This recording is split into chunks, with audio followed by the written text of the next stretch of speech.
Siamo con la signora Alessandra Ponti che è fra i cittadini sfollati ieri sera per l'incendio di Angera. Com'è andata? Adesso com'è la situazione? Situazione penso sia sotto controllo, a differenza magari di ieri.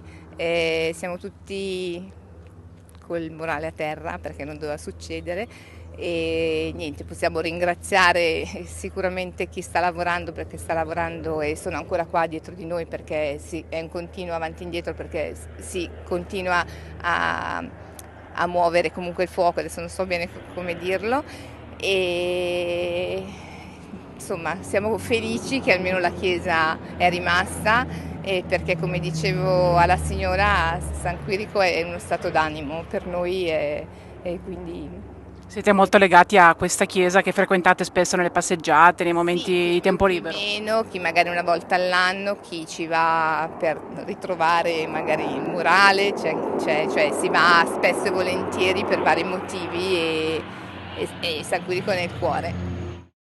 Siamo con Massimo Isgro della comunicazione dei Vigili del Fuoco. Ora non ci sono fronti attivi ad Angera, ma sono stati 2 giorni impegnativi da ieri sera. Sì, in questo momento non risultano più fronti attivi, quindi non c'è più fiamma attiva. Dalla serata di ieri siamo stati impegnati con una decina di automezzi e 25 vigili del fuoco per contrastare questo incendio boschivo partito nella tarda serata di ieri. Per tutta la notte gli operatori hanno spento l'incendio per quanto possibile a protezione e a difesa di alcune abitazioni. Alcune di queste abitazioni a titolo precauzionale sono state evacuate nella serata di ieri. Attualmente, grazie al lavoro incessante dei 3 Canadair e dei 2 elicotteri del servizio antincendio regionale, l'incendio possiamo dire è sotto controllo.